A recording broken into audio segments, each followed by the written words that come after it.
Hola, ¿qué tal? Buenas noches. Bienvenidos a una emisión más de Mesa Cuadrada.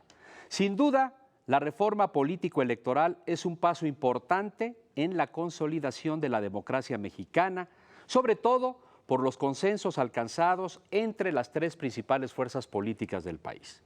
Hoy, con las leyes reglamentarias, se dota al Instituto Nacional Electoral de mejores instrumentos para homogeneizar los estándares de calidad de la Organización Electoral Federal en todos los estados de la República Mexicana.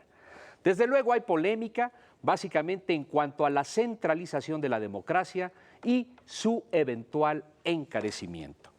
Para hablar de este tema, como cada semana, hoy nos acompañan Verónica Ortiz, Luis Carlos Ugalde y José Ureña. ¿Qué tal? ¿Cómo están? Buenas noches. Buenas noches. Pero también está con nosotros el doctor Francisco Guerrero. Él fue consejero del desaparecido Instituto Federal Electoral. Bienvenido, Francisco. ¿Cómo estás? Hola, muy buenas noches. Bueno, pues antes de iniciar el análisis de esta importante reforma político-electoral, vamos a ver la siguiente nota que le hemos preparado. El Congreso de la Unión aprobó en días pasados las leyes reglamentarias de la reforma político-electoral que dotan de mayores facultades al Instituto Nacional Electoral y fijan las reglas electorales a partir de 2015. En 2 días de periodo extraordinario convocado ex profeso, se aprobaron las reformas a las leyes general de partidos políticos y general de instituciones y procedimientos electorales, LEGIPE, que sustituye al COFIPE. Todos los partidos señalan que la nueva legislación fortalece la democracia, pero también admiten que después de la elección de 2015 habrá modificaciones. Varias son las novedades de las nuevas leyes electorales. Destacan la facultad del INE de atraer la organización de procesos locales en el supuesto de factores que afecten la paz pública, los principios de imparcialidad o la intromisión gubernamental. Entre las causas de nulidad de una elección, la norma considera el rebase de los gastos de campaña, el financiamiento ilegal, el uso de recursos de procedencia ilícita y la compra ilegal de propaganda en medios. También se creó la Ley General en materia de delitos electorales, que fija las normas y sanciones económicas y de prisión a quienes realicen, destinen, utilicen o reciban aportaciones de dinero o en especie a favor de un candidato. Destacan también las nuevas características del voto de mexicanos en el extranjero. Ahora podrán votar por presidente, senadores, diputados, gobernadores y jefe de gobierno del Distrito Federal. Lo podrán hacer por correo tradicional o electrónico y por boleta en embajadas o consulados. Los partidos políticos están obligados a la igualdad de género, pero también se aclara que propietario y suplente deben ser del mismo sexo. Podrá haber candidaturas independientes para presidente, diputados y senadores. En el primer caso, se requieren firmas de al menos el 1% de la lista nominal de electores. En los restantes, el 2%. La LEGIPE aplica para elecciones federales y locales, lo que obliga a ajustar constituciones y leyes de los estados. El tener que demostrar que esta es una reforma no solo practicable, sino además es una reforma que vendrá a consolidar la democracia mexicana. Con esta reforma se terminan 80 años de no reelección, pero también se da un paso importante en el proceso democratizador, tan trascendente como el voto de la mujer en 1953, como el voto a partir de los 18 años en 1969, o como la reforma política de 1977, que permitió la pluralidad y fortaleció los derechos políticos. Todo este proceso allanó el camino para la alternancia en el poder. México vive hoy una democracia intensa y competitiva. Francisco, tu conclusión de esta reforma político-electoral. Bueno, yo sostendría que esta reforma básicamente lo que construye es un proceso de centralización de la democracia. Teníamos un Instituto Federal Electoral que atendía las elecciones para diputados, para senadores y para presidente de la República, y ahora contaremos con un instituto mucho más robusto, mucho más pesado en su estructura, un instituto más caro. ¿Por qué? Porque se le han dado una gran cantidad de atribuciones. En la pasada reforma se le dieron 58 nuevas atribuciones, ahora se le dan todavía más, se le aumenta también su estructura y por supuesto es una reforma que es producto de la controversia electoral como se suscita en cada elección del año 2012. Creo que hay un sabor muy fuerte de una serie de concesiones que se dan particularmente a la visión que el Partido Acción Nacional tenía en torno a esto y se busca de alguna manera limitar la participación de los gobernadores en los procesos electorales. Creo que el hecho de que ahora desde el INE se tendrán que elegir a todos los consejeros de los órganos locales, se transforman de institutos locales a órganos locales, nos habla de que hay esta pretensión como se decía en la nota introductoria, hay esta pretensión de que a través de estas nuevas atribuciones se puedan estandarizar la calidad de las elecciones que ya hacía el IFE, ahora como INE, en todas las entidades federativas. Verónica. Sí, mencionas, Francisco, justamente que digamos, los dos objetivos centrales que se buscaban con esta nueva legislación electoral era el tema de abaratar los costos de los procesos electorales y el otro, digamos, sacar la intervención o sacar a los gobernadores de los estados de la excesiva intervención que tenían. Está por verse si verdaderamente este nuevo, digamos, cuerpo legislativo lo va a conseguir. Y ahí es mi pregunta, si nuevamente estamos ante una legislación que simplemente sirvió para apaciguar los ánimos y las demandas de quienes resultaron perjudicados o lastimados en la elección del 2012. Y entonces vamos a volver a ver una nueva reedición de nuevas demandas cuando pase quizá las próximas elecciones de 2015 o las de 2018. ¿No nos merecemos ya una legislación político-electoral que atienda verdaderamente a la sustancia, al objetivo de una digamos, institucionalidad democrática mucho más completa que nada más estar atendiendo la coyuntura política o como moneda de cambio para otras reformas? Mira, yo recordaría una expresión que tuvo el expresidente Ernesto Zedillo, que a una reforma, de las tantas que ha habido, la definió como la reforma electoral definitiva. Realmente, siendo honestos, no existe una reforma electoral definitiva. Creo que tiene un mérito siempre que los actores políticos se pongan de acuerdo y generen un consenso para que a través de ese consenso vayan al proceso electoral, digamos, con cierto nivel de satisfacción en torno a las reglas. En el caso particular de esta reforma, y esa es la experiencia que hemos tenido desde 1977 hasta la fecha, todas las reformas obedecen a esta necesidad de satisfacer particularmente a los partidos que son derrotados. Creo que en esta reforma se atienden algunos problemas, pero definitivamente yo le pondría, como dicen vulgarmente, una lana a que es muy probable que estemos discutiendo una nueva reforma o algunas reformas en el 2016 rumbo a la elección presidencial del 2018. En la medida de que no se ataquen asuntos que van más allá de la ley, Luis Carlos Ugalde particularmente ha sido muy preciso en el tema de que si tú quieres genuinamente, por ejemplo, disminuir la participación de los gobernadores, el tema no está en cómo designas a los consejeros locales, el tema está en cómo funcionan las auditorías superiores en las entidades federativas, en cómo se ejerce el gasto, qué tipo de controles tienes en la parte del financiamiento que hacen por fuera de las normas actores de los propios poderes fácticos, de los propios gobiernos estatales o de los gobiernos municipales. Pero como sucede en este tipo de cuestiones, y la democracia así funciona, yo diría que estamos viendo un planteamiento de aproximaciones sucesivas que nos va llevando a generar algo que sí es preocupante, y es que cada reforma electoral nos hace a los contribuyentes pagar más. Es decir, no tenemos una democracia más barata, empezamos a tener una democracia cada vez más cara y esto tiene un impacto indudablemente en la calidad de los procesos electorales. Vamos a hacer una breve pausa, regresamos rápidamente.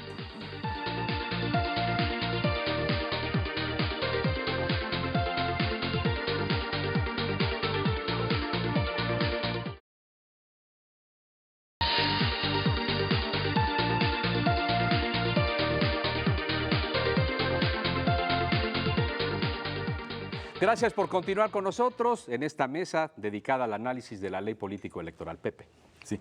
Paco, una pregunta. ¿Qué aspectos importantes se dejaron fuera de esta legislación que no tenían por qué haberse pospuesto? Mira, yo creo que más que aspectos específicos, te diría un elemento que para mí es el que quedó más flojo en la legislación. Y es que si tú revisas lo que hacía el IFE antes, todo tenía tiempos y movimientos y tenía certeza.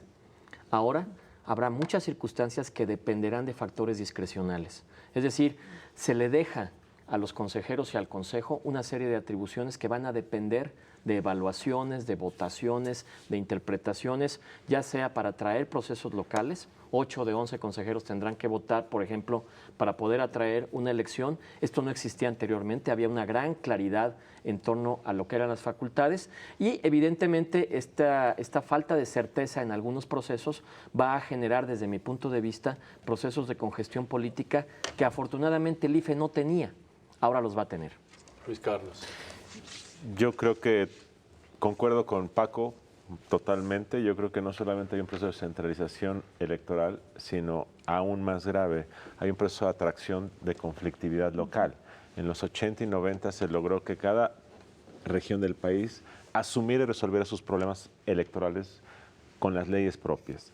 Ahora un conflicto en Sonora y un conflicto en Yucatán va a llegar a la Ciudad de México porque un político local que perdió la presidencia municipal se va a dar cuenta que puede bloquear Periférico y Tlalpan, donde están las oficinas centrales del nuevo INE, y atraer atención nacional para que se resuelva. El último conflicto local, si mal no recuerdo que tuvo repercusión nacional, fue en Huejotzingo, en Puebla, en 1995, donde negociaciones de una reforma política de entonces se detuvieron porque el PAN quería ganar la alcaldía de ese municipio. Con Felipe Calderón, por cierto. Y Felipe Calderón, y Zedillo cedió y se hizo una concertación. Bueno, vamos a volver a eso. Dos, yo creo que lo que dijo Paco, citándome a mí, es cierto, Paco. O sea, el otro día le pregunté a un exgobernador, le dije, ¿cómo ves la nueva reforma electoral? Me dijo, pues es irrelevante, ¿eh? Lo que importa en las elecciones es la lana. Y en esta reforma no hay nada para que el INE pueda detener a Gustavo, candidato a gobernador, y Pepe, gobernador, de que entre los dos se ayuden mutuamente a través del dinero. El tema se llama el dinero, y en el dinero no hay mucho que hacer, porque además lo electoral no tiene mucho que ver con el dinero, eso es lo hacendario, lo fiscal. El PAN habría logrado más en diciembre a través de la reforma fiscal para detener estos flujos de recursos que ahora en esta reforma electoral. Entonces estoy de acuerdo con Paco. Creo yo que las grandes omisiones tienen que ver con el artículo 134 constitucional en materia de propaganda. Que va a cumplir 8 años nada más de que se debió haber legislado. Esa es una gran omisión y tiene que ver con el tema del dinero. El dinero no se toca mucho. Pero yo te quisiera preguntar, Paco, tú fuiste un gran promotor del voto en el extranjero, como nadie lo ha sido en el IFE, y ahí hay una mejora. Ese es uno de los puntos positivos de esta reforma electoral, que se amplían las modalidades. ¿Tú crees que estas nuevas modalidades que incluye el voto electrónico y el voto a través de... Hay nuevas modalidades, vaya a cambiarnos mucho ese esquema? Mira, yo creo que hay que ser prudentes. Hay 12 millones de mexicanos nacidos en México que viven en los Estados Unidos, que es un volumen enorme. Y las experiencias, tú la conoces, la del 2006, y luego a mí me tocó vivir la del 2012, 32,000 en el 2006, 40,000 en el 2012. Dependerá de varias circunstancias. La primera, el quid de la reforma del voto en el extranjero tiene que ver si va a haber capacidad del Estado mexicano para poderle dar credencial a los mexicanos que viven en el exterior sin hacer el trámite en el sitio donde ellos viven. Si eso se resuelve, que quedó potestativo, habrá que ver qué determina el INE a través de sus estudios técnicos. ¿Es posible hacer eso, Paco? Sí se puede, por supuesto. ¿Pero vas a poner módulos del registro de electores en todo Estados Unidos? No, pero puedes hacer trámites. Por ejemplo, puedes generar una credencial para votar con fotografía de manera electrónica, que se utilice solamente para el proceso electoral, por ejemplo. Yo acabo de estar en Panamá, estuvimos juntos en Panamá en la elección. Por ejemplo, los panameños ya lograron votar por internet, pero no resolvieron el tema de la credencialización. Entonces, respondiendo a tu pregunta, sí es un gran avance porque da voto presencial en consulados y embajadas, te da la posibilidad, mantienes el voto postal para aquellos que lo quieran usar, ya es algo totalmente de modé, pero sobre todo si te abre la posibilidad de que credencialices, sería un cambio sustantivo. Hay algo que no me gustó en la parte del voto en el extranjero, y es que se siguen prohibiendo las campañas en el extranjero, lo cual es ridículo porque ahora a través de las redes sociales pues ya no hay realmente limitaciones, ¿no?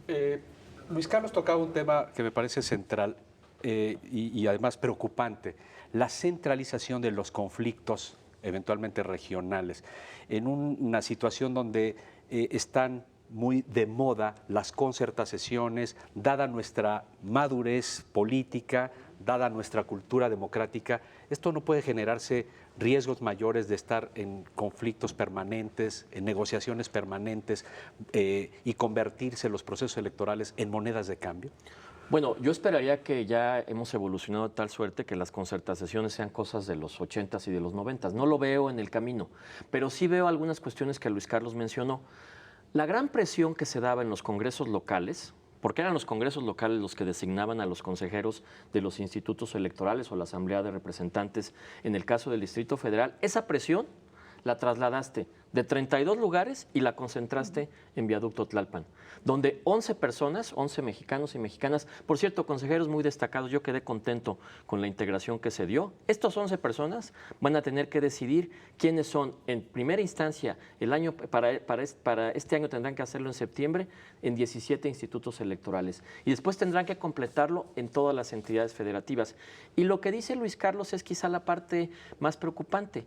Trasladar toda esa energía política, que habrá seguramente disensos y conflictos, tendrá que trasladarse a la Ciudad de México. Y un segundo argumento que me parece que es muy valioso, lo escribió Jesús Silva Herzog Márquez en su artículo en días recientes, esto del INE y los aborígenes, ¿no? O sea, pareciera que las entidades federativas son totalmente incapaces de procesar con autonomía los asuntos electorales. Eso para mí es la regresión más compleja que traslada conflictos al INE y que además deja a las instituciones en los estados en calidad verdaderamente de súbditos de lo que el Instituto Nacional Electoral vaya decidiendo.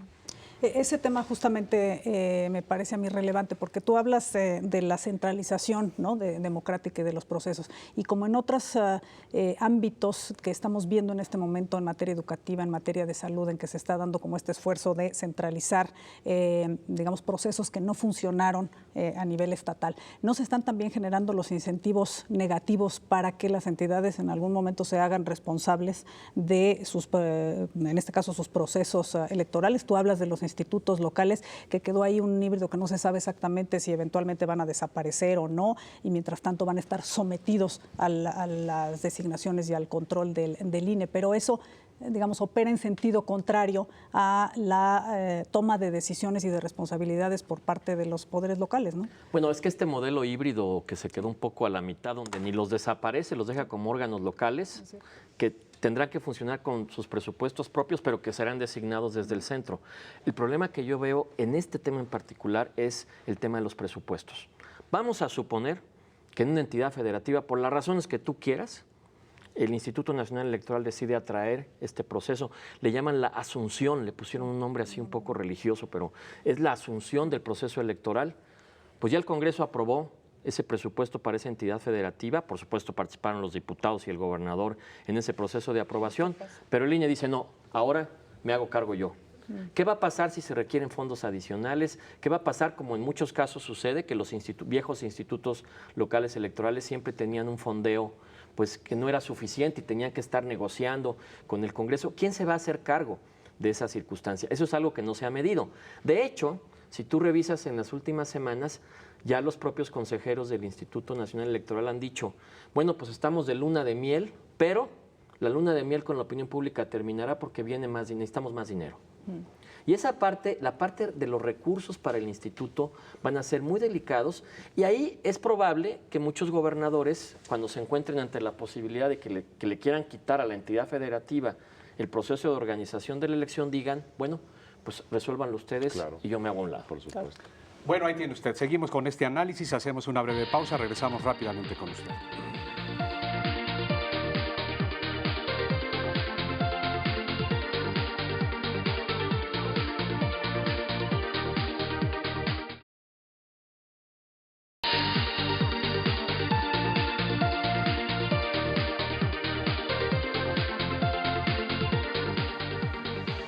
Gracias por continuar con nosotros en esta mesa dedicada al análisis de la reforma político-electoral. Pepe.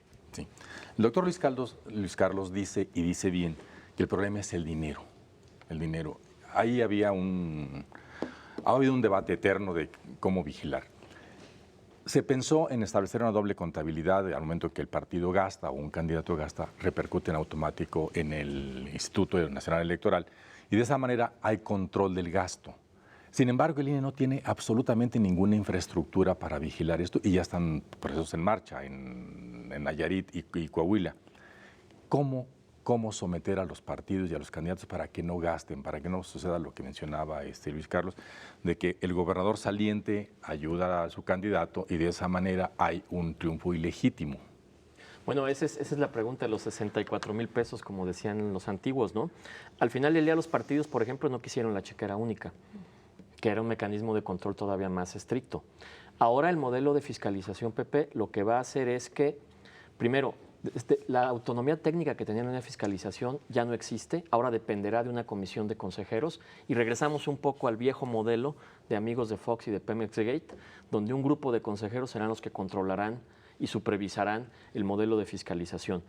Para responder a tu pregunta, yo te diría que mientras no haya voluntad política real de los actores de respetar las reglas, lo decía Luis Carlos, los torrentes de dinero que fluyen a través de dinero en efectivo tienen manera de ser controlados, pero implica también mecanismos de fiscalización todavía mucho más estrictos, que hasta el momento lo que está controlado a través de las cuentas, digamos que se ha podido revisar de una manera adecuada. Sin embargo, el reto es enorme porque pues, una gran cantidad de recursos pasan por efectivo, por el dinero en efectivo, y esos son los que en muchas ocasiones no pueden verse. El monitoreo de estos recursos es uno de los grandes retos que vamos a ver cómo funciona, ya no solo para las elecciones federales, sino para las elecciones en las entidades federativas. Luis Carlos. El mayor riesgo de la reforma, Paco, yo creo que es la idea de centralizar elecciones y de atraer comicios locales, porque como dije, se atraen conflictos locales también.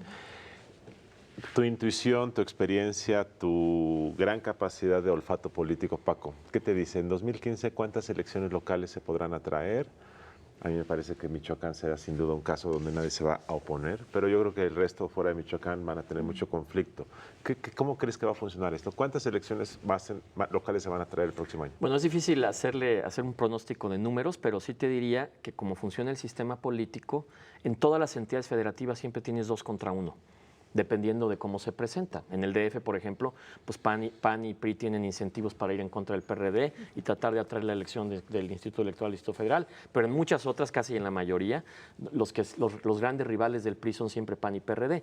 Creo que en esta coalición de 2 contra 1 siempre se buscará de alguna manera atraer las elecciones y no hay que ser un genio para pensar que quizá ya está intentona en Nuevo León, que quizá esto pueda suceder en Coahuila, que en estados donde el PRI ha gobernado durante muchos años, a pesar de que en algunos de ellos ha habido alternancia, el incentivo existe. Pero también existirá en entidades donde gobierna el PAN o donde gobierna el PRD. Lo que pasa es que el volumen de entidades que gobierna el PRI es infinitamente superior al que gobiernan el PAN y el PRD. Y esto va a ser algo interesante de ver, pero también solo concluiría diciendo que en la ley se estableció un mecanismo para poder hacer este proceso de atracción que se equipara casi a la desaparición de poderes.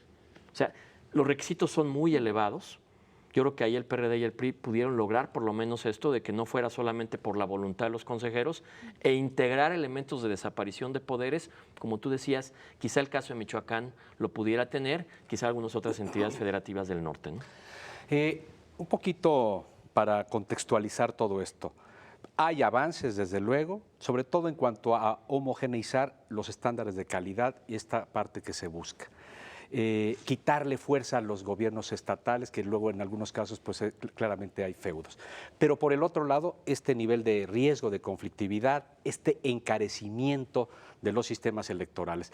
Pareciera que este híbrido, este modelo híbrido que ya se está viendo que se va a modificar después de las elecciones en el 2016 y probablemente en el 2019, es rápidamente para salir del paso una negociación para que puedan aprobarse las reformas de telecomunicaciones y las reformas energéticas, las leyes secundarias. ¿No es más caro el caldo que las albóndigas? Puede ser, y eso lo vamos a determinar con mayor claridad después de que veamos los resultados electorales de 2015 y 2016. Les doy un dato. Entre 2015 y 2016 se van a sustituir a 20 gobernadores. Alrededor de 1,000 diputados locales y alrededor de 1,200 presidentes municipales. ¿Qué va a pasar, no tanto para el 15, sino hacia el 2018? Que el PAN y el PRD van a tener que evaluar si efectivamente el cambio de consejeros, la centralización, les generó, les redituó algunos beneficios electorales, porque si eso no fue, vamos a tener que revisar cuánto más gastó el INE, qué tantos resultados positivos tuvieron en sus resultados, tanto en el Congreso como en las elecciones locales, el PRD y el PAN, y ahí me dirán si efectivamente este modelo funciona o no.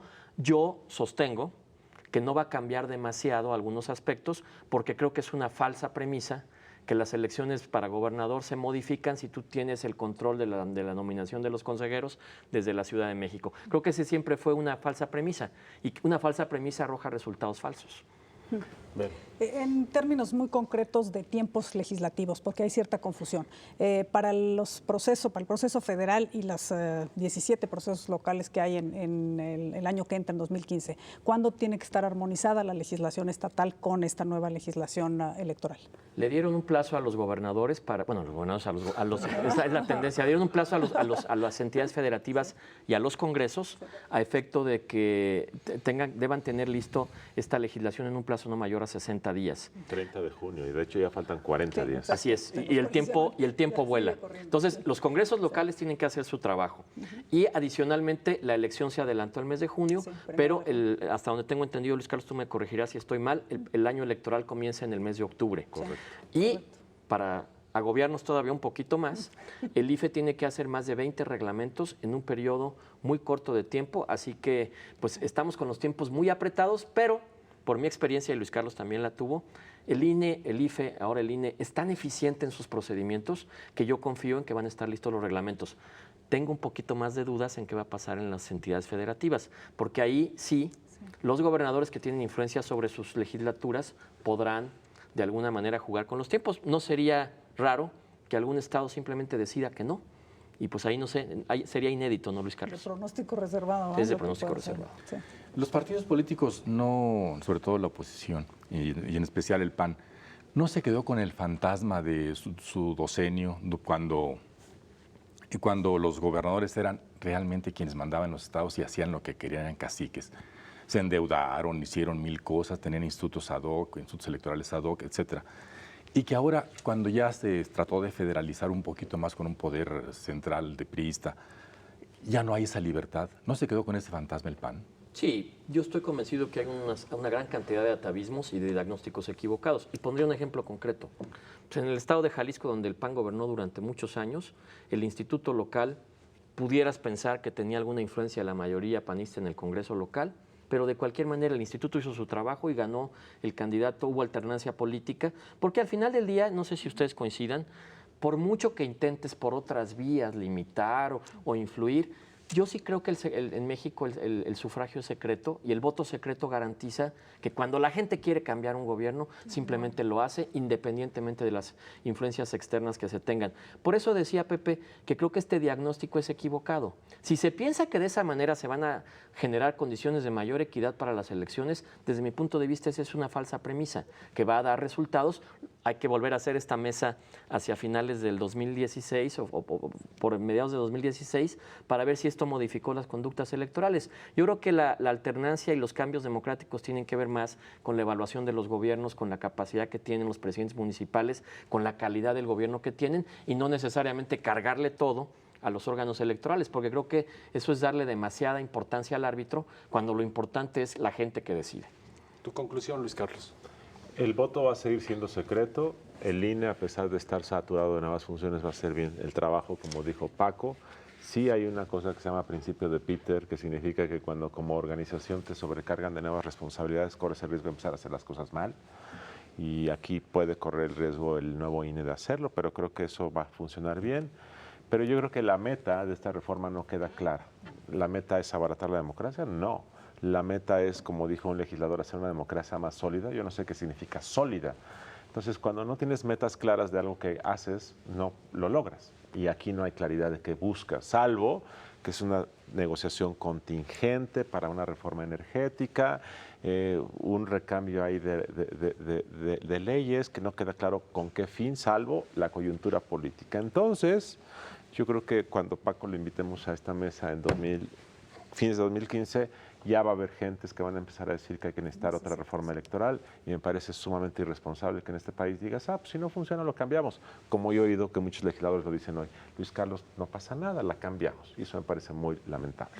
Ahí tiene usted, interesante desde luego el análisis, preocupante en algunos aspectos, hay que ver, hay que analizar, hay que darle seguimiento, a ver cómo evoluciona esta nueva ley reglamentaria de la reforma político-electoral y esperemos que el Instituto Nacional Electoral, con su probada experiencia, busque los beneficios y se corrijan algunos de los costos y lastres que pues incluye esta reforma.